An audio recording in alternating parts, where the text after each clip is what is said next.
আজি যিটো অভিৱৰ্তন হৈছে সেই অভিৱৰ্তনৰ বিষয়ে আজি আপুনি ক'লে যে যমুনামুখ সমষ্টিৰ পৰা বদৰুদ্দিন আজমল বা আজমল কোম্পানীক উচ্ছেদ কৰিব লাগে, এই বিষয়ে আৰু কওকচোন। আজি যিটো আমি গণ অভিৱৰ্তন কৰিছোঁ, ইয়াত ৰাইজবিলাক যিবোৰ আহিছে, এই ৰাইজসকল বিশেষকৈ ৰিজাৰ্ভ অঞ্চলৰ ৰাইজ, যমুনামুখ বিশেষকৈ ইউডিএফ দলত ভোট দিয়া ৰাইজসকল আহিছে। এই ৰাইজসকলে আজমল পৰিয়ালৰ পৰা আৰু আজমল কোম্পানীৰ পৰা যিভাৱে অন্যায় অত্যাচাৰৰ বলি হৈছে, অন্যায় অত্যাচাৰৰ বলি হৈ এই ৰাইজ আজি ৰাজপথত ওলাই আহিছে। আৰু মই আশা ৰাখিছোঁ ভৱিষ্যত দিনত হয়তো আজমল পৰিয়ালক আমাৰ যমুনামুখ সমষ্টিৰ ৰাইজে সভা সমিতি কৰিব নিদিয়া এটা সিদ্ধান্ত লৈছে ৰাইজে। আৰু তেওঁলোকে যিদৰে নীলবাগান ৰিজাৰ্ভত দুখীয়া ৰাইজক ৰাতিৰ আন্ধাৰত চাৰ্কুল অফিচাৰৰ নেতৃত্বত আপোনালোকে কেতিয়াবা শুনিছিল নেকি যে ৰাতি একদম ৰাতিপুৱা 4-5টা বজাত গৈ পেলাই যে আপোনাৰ এভেকশ্যন হয়, ৰাতিপুৱা 4টা বজাত গৈ এভেকশ্যন কৰি পেলাই ৰাতিপুৱা এই মানুহবিলাকক কষ্ট দিছে, দুখ কষ্ট দিছে, মানুহবিলাকক খেদি মাৰি পুলিচ লগাই তেওঁলোকক মানুহবিলাকক এভেকশ্যন কৰি আজি এই মানুহবিলাক মুকলি আকাশত এই ঠাণ্ডাৰ মাজত মুকলি আকাশত তেওঁলোকে জীৱন কটাব লগা হৈছে। এই মানুহবিলাকৰ কোনো উপায় নাই, ভৱিষ্যতৰ হেৰি নাই। গতিকে মই আমাৰ চৰকাৰকো অনুৰোধ জনাইছোঁ যাতে এই মানুহবিলাকক আমি আৰ্থিক সাহায্য দি পেলাই হওক বা তেওঁলোকৰ পুনৰ সংস্থাপন দিবৰ বাবে এটা ব্যৱস্থা ল'বৰ কাৰণে মই চৰকাৰক অনুৰোধ জনাই আছোঁ। বদৰুদ্দিন আজমলৰ হৈ কাম কৰিব নিশ্চয় ৰাজস্বৰ বিষয়ে যিদিনা প্ৰথম দিনা এভেকশ্যন কৰিবলৈ গৈছিলে, তেতিয়া আমি বিভিন্ন দল সংগঠনে গৈ পেলাই তেওঁৰ লগত যেতিয়া মিলিত হৈছিলোঁ, তেতিয়া তেওঁ আমাক প্ৰতিশ্ৰুতি দিছিলে যে আপোনালোকে 15 দিনৰ ভিতৰত হাইকোৰ্টৰ পৰা এইটো ষ্টে অৰ্ডাৰ লৈ আহক, মই নাভাঙো। কিন্তু তৎকালীনভাৱে দেখা গ'ল যে মৌলানা বদৰুদ্দিন আজমলৰ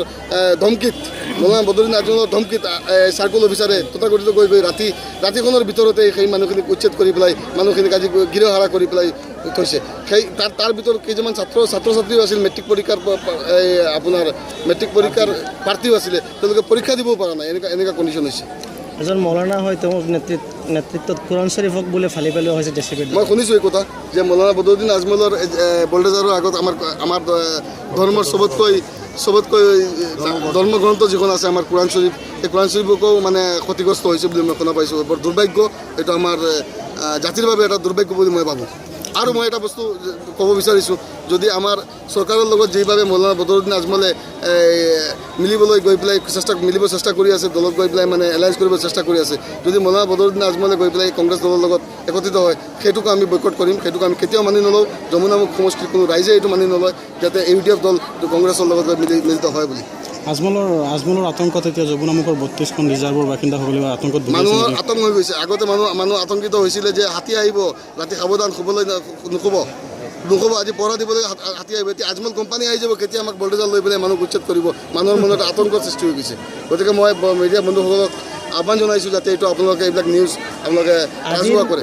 সভাখন এক প্ৰকাৰ আজমলৰ আতংকত আতংকিত হৈ আজিৰ সভাখন আতংকিত সভাই আজমলৰ পৰিয়ালৰ বা আজমল কোম্পানীৰ ওপৰত মানুহ আতংকিত হৈ পেলাই এই সভাখন কৰিবলৈ আমি বাধ্য হৈছোঁ। নিশ্চয় আমি ইয়াৰ প্ৰতিবাদত আমি আমাৰ মাননীয় মুখ্যমন্ত্ৰী মহোদয়ক আমি স্মাৰকপত্ৰ দি আছোঁ।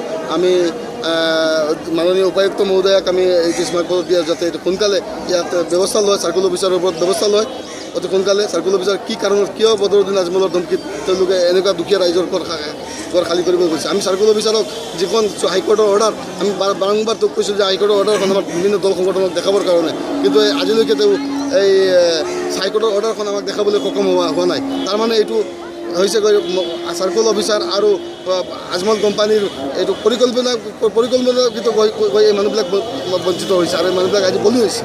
ধন্যবাদ।